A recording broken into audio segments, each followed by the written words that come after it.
guys? It's your boy the Kryptonian Saiyan here, bringing you a review for One Piece chapter 45.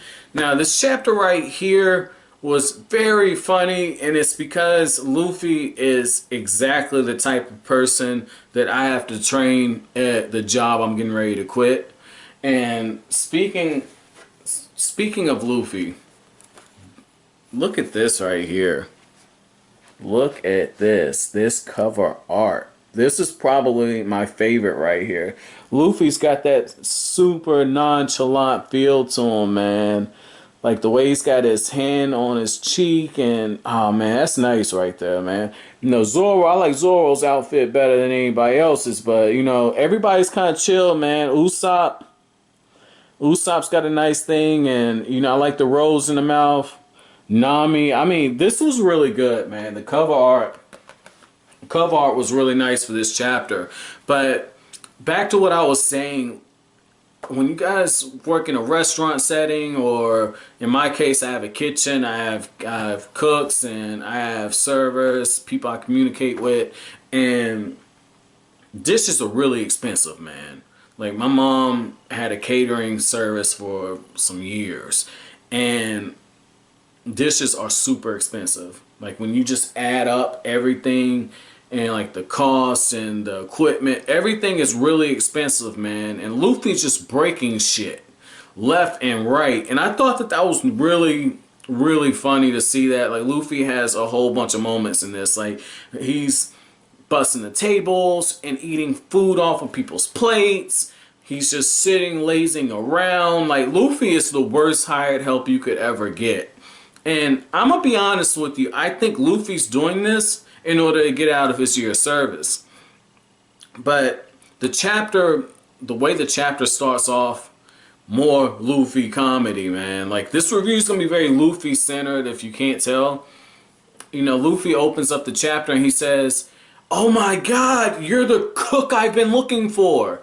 And Sanji tells him, like, I have good reason to stay. And that's when he tells Luffy, "I decline," and Luffy says, "No, I decline. I decline." Oh man, this is stupid right here. Hold on. I'm gonna show you the panel. Right here. Luffy says, "No, I decline," and that look on his face, it reminds me of when Zoro told Luffy he was not gonna be part of his crew. Like that right there. I mean, and just the throwbacks to previous chapters, while Luffy is busting tables, he's thinking about Kobe. So, I mean, it's really nice how Oda is just throwing past events back into this chapter, whether it be showing a parallel, I guess, between Zoro and Luffy, and, you know, Luffy and Kobe. I mean, it's really nice. You know, like, Usopp and Nami, there wasn't really anything going on there, but this was pretty funny, man. And you know, just to see the way that Sanji definitely reminds me of Zoro, and how Luffy was bringing food to Zoro through that little kid. You know, the little kid made the rice ball, Himalimpo stepped on it, and Luffy had to scoop it up and feed it to Zoro. Well, in this case, Sanji has a prisoner, just like Zoro was a prisoner, and Sanji is feeding the prisoner, and he gets rid of the dishes as evidence or whatnot. So I mean, it's really nice. So I'm wondering how this is gonna go. Who's gonna be the Captain Morgan? I believe it was Captain Morgan in the Zoro arc. Like, who's gonna be the Captain Morgan of this, you know, arc for Sanji? Because Luffy set his sights on him. That's his cook. Sanji doesn't know it yet. But just on that, I think I figured out the weakness for Sanji. Sanji is a flirt, obviously, and I really should have folded this down. But the thing on this is he says something during this conversation with Luffy that kind of gives away his intentions before he actually sees Nami. And this is the thing. He breaks off into this Shakespearean type of poem. And I thought that was really cool. And the thing is Nami not interested.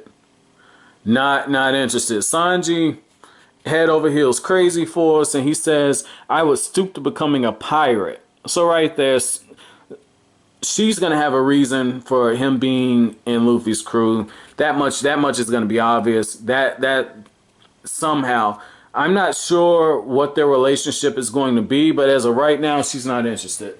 Anytime a woman is looking at you like, what the hell are you doing? You got to work harder, man, because she's going to put you in one of four categories. She's either going to put you in the category of not interested. Category 2, you're that guy that I think likes me but doesn't have the nerve to tell me he likes me, which is very unattractive to women. You have to be confident. That's just for my younger viewers out there.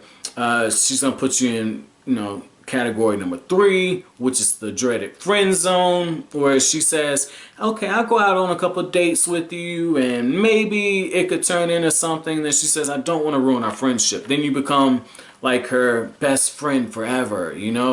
She breaks up with a boyfriend and asks you to hook up with one of your friends for a rebound, or she knows that you're going to be waiting and she can use you as a rebound, and she puts you in category number 4, which is, God dog, I just had that. So just go on 3. I don't want to go any further on this, but the chapter ends off very interesting. We get this really, really ambiguous shot right here. Don Krieg, and we don't even see him, but look at how he's built right there. You can tell that this is a big dude right there, man. So I'm really wondering, because this pirate is in huge debt to Sanji because Sanji fed him, but he did leave with the warning of, well, you're going to get in a lot of trouble for feeding me. So I'm really wondering how this is going, and it makes sense for Don Krieg to go there because Sanji tells Luffy that this is a pirate ship, and the pirate ship, like pirates come here. That's the whole thing, like everybody on this ship, they're former pirates. That's why we're such great things for the crew, etc., etc., etc. And I can see the setup for this. I mean, this was a really good chapter, man. The humor is what really made it for me. Luffy and Zoro's interaction, where Luffy's putting a booger in his water, then Zoro makes him drink it. Really funny, man. And the fact that we have a chapter that is filled with so much comedy tells me that shit is about to get real in the next few chapters. It's about to be really tense, because from one thing I tell from Oda's style is, if there's a lot of comedy in the front end of some type of arc, it's about to be real dark towards the middle and the end, man. So I'm really excited about this, man. My chapter question for you guys is, if you were Sanji, right? I know some of you guys haven't worked in the service industry, and I've told you some of my experiences. So if you were Sanji, would you have fed the pirate? I know I normally ask, story questions and everything, but for this one, I want to hear from you guys. I want to see, what you guys think morally. Would you have fed somebody that you knew was a prisoner? Because I think that Sanji's actions says a lot about who he is as a person. Because we hear a lot about prisoners of wars, and if you look at what's going on now, I don't mean to get too serious on you, but we have like the San Bernardino shooting, and we have civil wars in Syria that's been going on since 2007.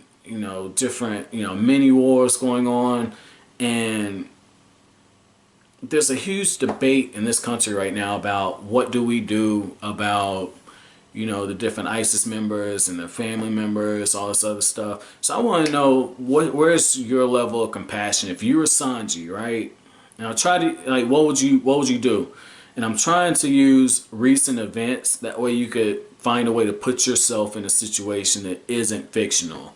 But please don't turn this into anything political. Go to Hey Hayes if you want any of that stuff. I don't really upload too often there, but I'm gonna work on that. But this like I said, leave the seriousness away from this channel. But that's it for this review. If you liked anything I had to say, make sure you comment, rate, subscribe, and share. I greatly appreciate it, guys. That's it. Thanks for watching Kryptonian Saiyan. Make sure you watch the channel on Monday.